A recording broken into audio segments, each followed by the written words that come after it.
They broke camp before dawn. The boundary hummed more loudly in the morning, no longer subtle, no longer ignorable. It resonated through the sand and into bone, a low, persistent vibration that made Jihye's teeth ache. The amulet beneath her coat pulsed in quiet sympathy, warm and wakeful, as though it recognized what lay ahead. No one spoke much as they packed. Words felt brittle, easily broken. Raptor worked with careful precision, salvaging what the storm had spared. He dried his remaining equipment piece by piece, laying it out in the pale light like a ritual rather than a task.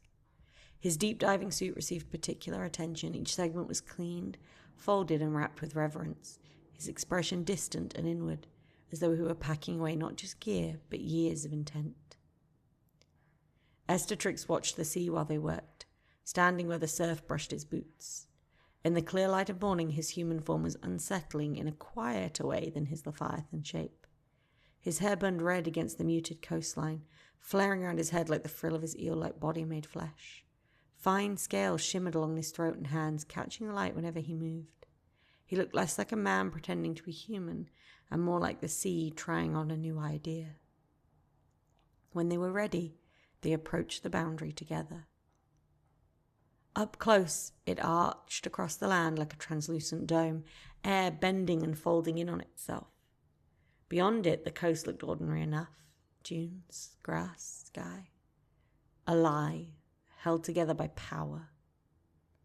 Jihye hesitated only briefly before stepping forward. The others followed.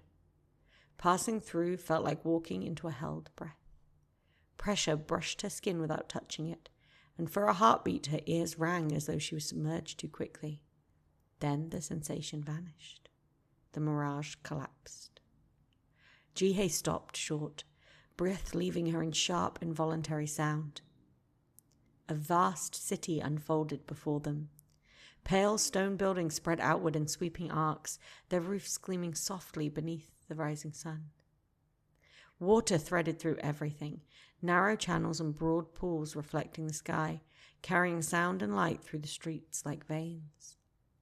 Bridges curved elegantly over the waterways, carved with symbols that shifted when she tried to focus on them. At the city's heart rose a mountain. It was impossibly thin, a single stone spire driven straight up from the earth, as though the world itself had been pierced. It dwarfed the surrounding city, its shadow stretching far even in morning light. At its summit sat a vast wooden structure, enormous and organic, beams interwoven like ribs of some ancient art creature. It clung to the peak like a crown, grown rather than built. Jihye felt very small. Raptor let out a stunned breath. All this, he murmured, hidden. Raphael's gaze swept the city, sharp and assessing. The old texts were accurate. They often are, Estatrix said quietly, just selectively remembered. People moved through the streets below. Some were human, others were not entirely so. Figures with elongated limbs, eyes that reflected too much light, skin patterned faintly like feathers or scales. No one stared openly, but Jihye could feel a tension settling on them like mist. Duty reasserted itself. Raptor adjusted his pack and gestured towards the low waterways. I will head for the docks. If I'm right, there will be deep enough access points to arrange a sea route, one I can manage alone. Caleb nodded. I will go with you. Supplies, preparation. Jihye turned to them, unease tightening in her chest. Be careful. Caleb managed a small smile. You too. Try not to anger anything ancient. Raptor inclined his head to Estatrix. If the sea changes its mind, I will listen. Estatrix met his gaze. The sea always does. They parted there. Raptor and Caleb descended towards the waterways, their figures soon lost among stone and water. Jihye watched until they vanished, then turned towards the mountain. Estatrix remained with them. He fell into step beside Raphael as they began the long approach, his presence drawing curious glances from those who passed.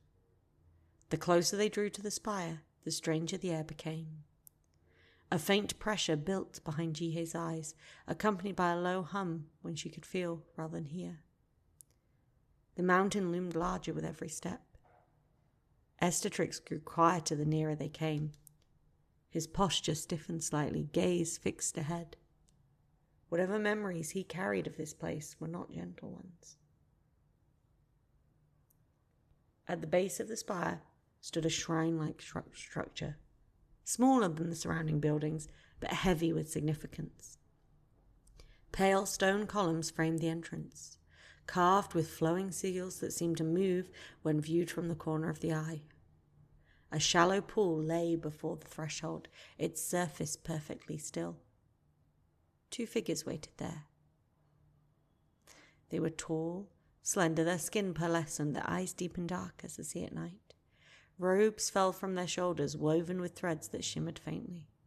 One stepped forward. "State your business." Raphael inclined his head. "We seek audience with the Lyrines. Our purpose is urgent." "Invitation?" the clerk asked.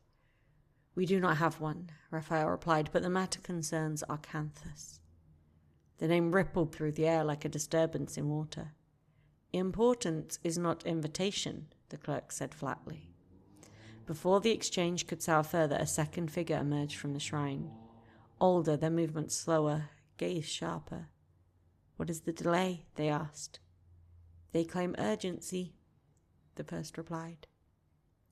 The senior clerk's gaze passed over Raphael, Joaquin, Estatrix, and lingered on Jihye.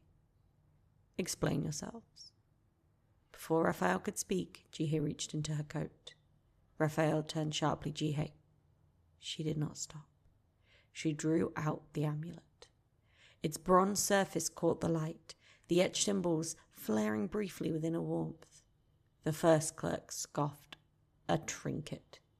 The senior clerk raised a hand. "Enough." They stepped closer, eyes fixed on the amulet. Silence stretched. "Wait," the senior clerk said at last. They vanished into the shrine. Minutes passed. When the clerk returned, they studied the group once more and nodded. "The Lyrines will see you now." They were ushered inside. The ascent was long, and the passageways carved directly into the mountain. Light emanated from the stone itself, cool and steady. Jihye's legs burned as they climbed, but she did not slow. Halfway up, she leaned closer to Raphael. "They did not remove our weapons." Raphael frowned. Joaquin answered quietly, eyes forward. "We have no weapon that can harm them." He paused, then glanced at Jihye. "None they can see." The passage opened suddenly. They stepped into a vast hall, cavernous and breathtaking. High rafters disappeared into shadow. Massive windows poured light across the polished stone floors. The space felt alive as though it were listening. A shadow crossed the light. A rush of air thundered through the hall. A giant eagle, easily the size of a bus, flew through one of the high windows and landed heavily on a rafter. Feathers the colors of storm clouds and old gold settling with a groan. Its talons dug into the wood as it turned, its eyes fixed on Jihye. A small figure stumbled forward, shaking violently. "The translator," they muttered, rail thin and pale, hands pressed to their temples. Psychics cannot probe Lyrine minds. Some of us can receive. If they place the thought, it's painful, necessary. They swallowed hard and spoke, their voice layered. "Who are you?" the translator said, "and why do you have the stench of Arcanthus?" Jihye stepped forward. "I do not know who I am," she said steadily, "but I know Arcanthus is coming. We cannot stop him. Perhaps you can." The translator laughed, sharp and unhinged. "You believe even we can halt destruction?" they cried. "He was stopped once. Before," Jihye said. "He was bound."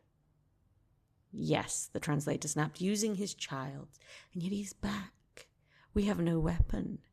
Should we trick him into mating? Jihye inhaled slowly. She lifted the amulet. Could his child stop him again? She asked quietly.